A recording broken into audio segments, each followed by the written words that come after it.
नमस्कार, स्वागत है आपका हमारे स्पेशल बुलेटिन कोरोना को करो ना में। मैं हूं आपके साथ मीनाक्षी त्रिवेदी। इस बुलेटिन में हम रोजाना आपको कोरोना से जुड़ी महत्वपूर्ण जानकारी देते हैं। तो इसी सिलसिले को आगे बढ़ाते हुए सबसे पहले दिखाते हैं आपको कोरोना से जुड़ी सुर्खियां। केंद्र ने उठाए दिल्ली सीएम केजरीवाल पर सवाल, पूछा दिल्ली में कोरोना से 116 या 66 मौतें, सही डेटा बताए केजरीवाल सरकार। राजस्थान मुख्यमंत्री अशोक गहलोत ने शिक्षा विभाग को दिया आदेश, कहा लॉकडाउन के चलते फीस जमा नहीं होने पर विद्यार्थी का नाम न काटे निजी स्कूल, ऐसा करने पर स्कूलों की मान्यता की जा सकती है निरस्त। महाराष्ट्र में कोरोना की चपेट में पुलिसकर्मी, अब तक राज्य में 714 पुलिसकर्मी हुए संक्रमित, 5 की हो चुकी है मौत। भारत में कम है मृत्यु दर, आंध्र प्रदेश में ज्यादा तो गुजरात में हो रहे हैं कम परीक्षण, ज्यादा परीक्षण की वजह से दिल्ली में मिल रहे हैं कम मरीज। महामारी के बीच डोनाल्ड ट्रंप का नया दावा, कहा वैक्सीन के बिना ही चला जाएगा कोरोना वायरस, अमेरिका महानता की तरफ बढ़ रहा है। सुर्खियों के बाद बात पहली खबर की। भारत में कोरोना वायरस के मामले लगातार बढ़ते जा रहे हैं। देश के अलग अलग हिस्सों में किस तरह मामलों ने रफ्तार पकड़ी है और किस राज्य का क्या हाल है, आइए आपको बताते हैं अपनी इस रिपोर्ट में। कोरोना वायरस महामारी का असर दुनिया में लगातार बढ़ता जा रहा है। भारत में अब पिछले कुछ दिनों से कोरोना वायरस के मामलों में उछाल देखने को मिला है। देश में कोरोना के कुल केस 59,662, कोरोना के एक्टिव केस 39,834, कोरोना से मरने वालों की संख्या 1981, कोरोना से ठीक हुए मरीजों का आंकड़ा 17,847, 24 घंटे में कोरोना के 3,320 नए मामले, कल से अब तक 95 लोगों की मौत। भारत में कोरोना वायरस से ठीक होने की दर यानी रिकवरी रेट 29.91% है। महाराष्ट्र, दिल्ली और गुजरात समेत अन्य कई राज्यों में कोरोना के मामले तेजी से बढ़ रहे हैं। स्वास्थ्य मंत्रालय के मुताबिक महाराष्ट्र में 19,000 से ज्यादा, गुजरात में 7,000 से ज्यादा और दिल्ली में 6,000 से ज्यादा मामले सामने आए हैं। अगर भारत की अन्य देशों की तुलना की जाए तो हालात बेहतर दिखाई दे सकते हैं, लेकिन पिछले एक सप्ताह से बढ़ते कोरोना के मामलों ने भारत की चिंता बढ़ा दी है। वहीं हम नजर डालते हैं दुनिया के उन देशों पर जहां कोरोना ने तेजी पकड़ी है। दुनिया में कोरोना की तबाही, दुनिया भर में कोरोना के 40,30,000 मामले, 2,76,000 लोगों की मौत, 13,94,000 मरीज कोरोना से हुए ठीक। अमेरिका में 13,22,000 कोरोना के मरीज, अमेरिका में करीब 78,000 लोगों की मौत। स्पेन में कोरोना के मामले 2,60,000, इटली में 2,17,000 कोरोना संक्रमण के मामले, फ्रांस में कोरोना के मरीज 1,76,000, जर्मनी में कोरोना संक्रमितों की संख्या 1,70,000। देश के कई जिलों में हालात पहले से सुधरे हैं और मामले आने बंद हो गए हैं। स्वास्थ्य मंत्रालय ने कोविड-19 के बचाव को ही इसके खिलाफ प्रभावी हथियार बताते हुए लोगों से कहा है कि वो फिलहाल संक्रमण से बचाव के लिए अपनाए जाने वाले तौर तरीकों को अब अपनी जीवन शैली का हिस्सा बना लें। देश में कोरोना संक्रमितों की संख्या में लगातार इजाफा हो रहा है। इस बात का संकेत है कि अभी हालात सुधरने में वक्त लगेगा। इस बीच कोरोना के मरीज और उससे संभावित लोगों के लिए सरकार की ओर से नई पॉलिसी बनाई गई है। क्या है सरकार की नई पॉलिसी, देखिए इस रिपोर्ट में। देश में कोरोना मरीजों की संख्या तेजी से बढ़ती जा रही है।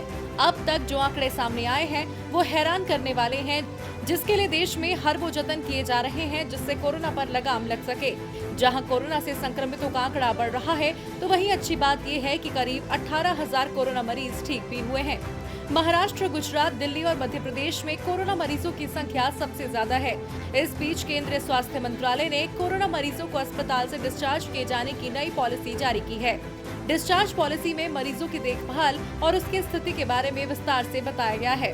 साथ ही किस मरीज को किस तरह का इलाज मुहैया कराया जाना है, ये नई डिस्चार्ज पॉलिसी में दर्ज है। नई डिस्चार्ज पॉलिसी के मुताबिक एडमिट कोरोना संक्रमित मरीज में अगर कोई लक्षण नहीं दिख रहे और 3 दिन तक बुखार नहीं होता है तो उसे 10 दिन में डिस्चार्ज किया जा सकता है, लेकिन मरीज को 1 सप्ताह तक सावधानी बरतनी होगी। फिलहाल दुनिया भर के डॉक्टर कोरोना के इलाज के लिए दवा ढूंढने की कोशिश कर रहे हैं। भारत कोरोना वायरस से लड़ाई में जुटा हुआ है, लेकिन देश में जिन सफल मॉडल से उम्मीद जगी थी वो अब नाकाम होते दिख रहे हैं। कोरोना को हम हरा क्यों नहीं पा रहे, देखिए इस पर एक्सपर्ट्स और डॉक्टर्स का क्या कहना है। देश में कोरोना के बढ़ते आंकड़ों को देखते हुए लग तो यही रहा है कि ये लड़ाई काफी लंबी है। जिन मॉडल्स को आधार मानकर हम कोरोना के खिलाफ जंग लड़ रहे थे, वो पूरे देश में लागू क्यों नहीं हो पा रही? जिन मॉडल्स का जश्न मनाया गया और इन्हें पूरे देश में लागू करने की बातें की गई, उस पर एक्सपर्ट्स का कहना है कि इस तरह के हड़बड़ी में जश्न मनाने से आगे चलकर हालात खतरनाक हो सकते हैं। आगरा मॉडल। उत्तर प्रदेश का आगरा, जो भारत के उन चुनिंदा शहरों में रहा जहाँ कोरोना वायरस महामारी का पहला पॉजिटिव केस मार्च की शुरुआत में ही सामने आ गया था। पूरे मार्च यहाँ कोरोना के मामले सामने आते रहे, लेकिन संक्रमण फैलने की रफ्तार में कमी जरूर आई। यहीं से कोरोना के खिलाफ जंग में आगरा मॉडल का जन्म हुआ। ये सोशल मीडिया पर हैशटैग के तौर पर ट्रेंड करने लगा। केंद्र सरकार ने भी इसकी जमकर तारीफ की और उत्तर प्रदेश के मुख्यमंत्री योगी आदित्यनाथ को इस सफलता का क्रेडिट दिया जाने लगा। लेकिन अप्रैल शुरू होने के साथ ही कोरोना संक्रमितों के मामले तेजी से दोगुने होने लगे और शुरुआती सफलता धूमिल हो गई। ये मॉडल बड़े तौर पर प्रभावित इलाकों को सख्ती से बंद करने और कोरोना के संदिग्धों को आइसोलेट करने पर टिका हुआ था, लेकिन वायरस नए इलाकों में फैल गया। ऐसे में सरकार को दूसरे विकल्पों के बारे में सोचना पड़ा, जिनमें आक्रामक रूप से टेस्टिंग करना भी शामिल था। केरल मॉडल। केरल सालों से अपने हेल्थ केयर नेटवर्क पर भारी निवेश कर रहा है। जब राज्य में कोरोना वायरस ने दस्तक दी, तो वो इससे लड़ने के लिए पूरी तरह से तैयार था। अधिकारियों ने मरीजों को पहचानना शुरू किया, उन्हें आइसोलेट किया और उनका इलाज किया। केरल ने कॉन्ट्रैक्ट ट्रेसिंग के लिए टेक्नोलॉजी का भी इस्तेमाल किया और साथ ही तेजी से हॉटस्पॉट्स की पहचान की, ताकि वायरस को फैलने से रोका जा सके।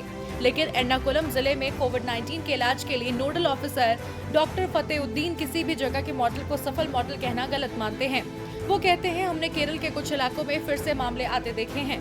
कुछ ऐसे ही मामले हैं जहां हम संक्रमण का जरिया भी नहीं जान पाए हैं। अगर आप इस तरह के मॉडल्स पर जश्न मनाते हैं, तो आपको मरने वाले लोगों को जवाब देना पड़ेगा। भीलवाड़ा मॉडल। खतरनाक कोरोना वायरस से लड़ने के लिए राजस्थान के भीलवाड़ा जिले ने जिस योजना के साथ काम किया है, उसकी हर तरफ चर्चा हो रही है। देश में केरल मॉडल के बाद भीलवाड़ा मॉडल का ही जिक्र है, क्योंकि इन दोनों मॉडल्स ने अपने हॉटस्पॉट इलाकों में कोरोना चेन को तोड़ने में कामयाबी हासिल की है। वहीं राजस्थान ने साबित कर दिया कि केवल एक मॉडल को दो जगहों पर लागू नहीं किया जा सकता। राज्य सरकार भीलवाड़ा में वायरस को फैलने से रोकने में सफल रही, लेकिन राज्य की राजधानी जयपुर में ऐसा करने में मुश्किलें आ रही हैं। यानी जिन मॉडल्स को कोरोना से लड़ने में कारगर माना जा रहा था, वो उम्मीदों को तोड़ रहे हैं। फिलहाल वैज्ञानिक दिन रात कोरोना की दवा और वैक्सीन तलाशने पर जोर दे रहे हैं। देखना होगा इस दिशा में कब तक कामयाबी मिल पाती है। चीन के वुहान से तबाही मचाते आ रहे कोरोना वायरस ने पूरी दुनिया को घुटनों पर ला दिया है। जब तक इसका इलाज नहीं मिल जाता, तब तक ये बीमारी हमारा पीछा नहीं छोड़ने वाली। लिहाजा दुनिया के कई देश इस मर्ज का इलाज ढूंढने में लगे हैं। भारत में भी 2 दवाएं कोरोना के इलाज में वरदान साबित हो सकती हैं। आखिर कौन सी हैं ये 2 दवाएं, इस रिपोर्ट में देखिए। कोरोना काल में पूरी दुनिया की बस एक ही ख्वाहिश है कि इस वायरस की वैक्सीन जल्द से जल्द मिल जाए, ताकि कोरोना के जंजाल से दुनिया का पीछा छूटे। दुनिया के सभी देशों में वैक्सीन बनाने की कोशिश हो रही है। इस बीच भारत के ड्रग कंट्रोलर जनरल ने CSIR यानी council of scientific and research की 2 दवाओं को ट्रायल की मंजूरी दे दी है। ये 2 दवाएं हैं फेविपिराविर और फाइटोफार्मास्यूटिकल। फेविपिराविर को तो फ्लू के इलाज के लिए जापान और चीन जैसे देश इस्तेमाल करते हैं। वहीं फाइटोफार्मास्यूटिकल दवा पौधों से निकाली गई है। कुल मिलाकर देखा जाए तो इन दवाओं से अब लोगों की उम्मीद बंध गई है। फेविपिराविर का ट्रायल अगले 1.5 महीने में पूरा हो सकता है। इन 2 दवाओं के अलावा आयुर्वेद में भी कोरोना का इलाज ढूंढने की कोशिश जारी है। 4 आयुर्वेदिक औषधियों अश्वगंधा, यष्टि मधु यानी मुलेठी, गुडुचि पीपली यानी गिलोय और आयुष 64 भी ट्रायल मोड पर भेजी जा रही है। इन औषधियों का ट्रायल हाई रिस्क जोन में काम कर रहे स्वास्थ्य कर्मियों पर किया जाना है। CSIR के डायरेक्टर जनरल से मिली जानकारी के मुताबिक आयुष, CSIR और ICMR तीनों एजेंसियां मिलकर ये क्लिनिकल ट्रायल करने जा रहे हैं। देश की परंपरा के लिए आयुर्वेद बेहद गर्व की चीज है। आयुर्वेद और आधुनिक विज्ञान के दम पर कोरोना के खिलाफ जल्द से जल्द हल ढूंढा जाना चाहिए। अब आयुर्विज्ञान और मेडिकल साइंस दोनों मिलकर इस महामारी की काट ढूंढने की कोशिश कर रहे हैं। उम्मीद करेंगे कि भारत इन ट्रायल को सफलतापूर्वक अंजाम देगा, ताकि दुनिया को कोरोना जैसी महामारी से निजात मिल सके। पूरी दुनिया में तबाही मचाने वाला कोरोना वायरस सबसे पहले चीन में फैलना शुरू हुआ, फिर धीरे धीरे इसने बाकी देशों को भी अपनी चपेट में ले लिया। अमेरिका ने तो इसकी उत्पत्ति के लिए चीन को ही दोषी ठहरा दिया। कई आरोप लगाए गए, लेकिन WHO ने इसे प्रकृति से उत्पन्न हुआ वायरस बताया और चीन पर लगे आरोपों को खारिज कर दिया। लेकिन अब WHO ने भी चीन का कोरोना कनेक्शन मान लिया है। इस रिपोर्ट में देखिए। अब तक कोरोना वायरस की उत्पत्ति के लिए अमेरिका चीन को दोषी बता रहा था, लेकिन विश्व स्वास्थ्य संगठन यानी WHO हर दावे को गलतफहमी बता रहा था। मगर अब कोरोना वायरस के प्रसार को लेकर चीन और बाकी देशों में चल रही तनातनी के बीच WHO ने आखिरकार मान लिया है कि कोरोना के फैलने में चीन की बड़ी भूमिका रही। उसने माना कि चीन का वुहान मार्केट कोरोना वायरस के प्रसार में एक बड़ी वजह बना है। विश्व स्वास्थ्य संगठन के food safety zoonotic virus expert doctor Peter Ben Embarek ने जेनेवा में प्रेस ब्रीफिंग के दौरान कहा, वुहान के वेट मार्केट ने इसमें बड़ी भूमिका निभाई है।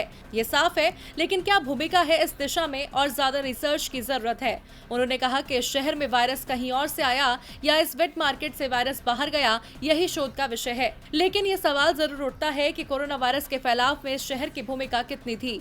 हालांकि पीटर ने चीन पर लगाए जा रहे अमेरिका के आरोपों पर कोई जवाब नहीं दिया।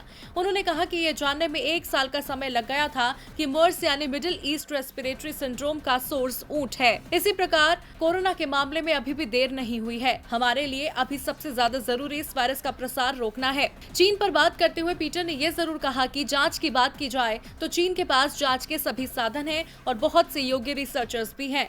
लेकिन कभी कभी समूहों और शोधकर्ताओं के साथ और दुनिया भर के लोगों के साथ विचार विमर्श और सहयोग करना बहुत उपयोगी होता है, जिससे एक समान मुद्दों पर अपने अनुभवों को सभी बांट सकें।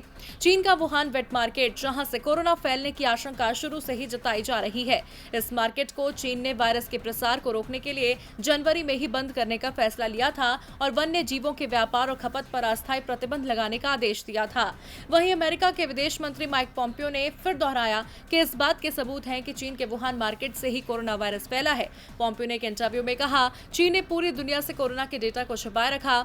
इससे पहले डोनाल्ड ट्रंप विश्व स्वास्थ्य संगठन पर चीन के हाथों की कठपुतली होने का आरोप लगाते हुए फंड बंद कर चुके हैं। अब उन्होंने कहा है कि WHO को लेकर जल्द कोई बड़ा फैसला करेंगे। ऐसे में अब WHO के बयान पर अमेरिका समेत बाकी देश क्या रुख अपनाते हैं, ये तो वक्त ही बताएगा।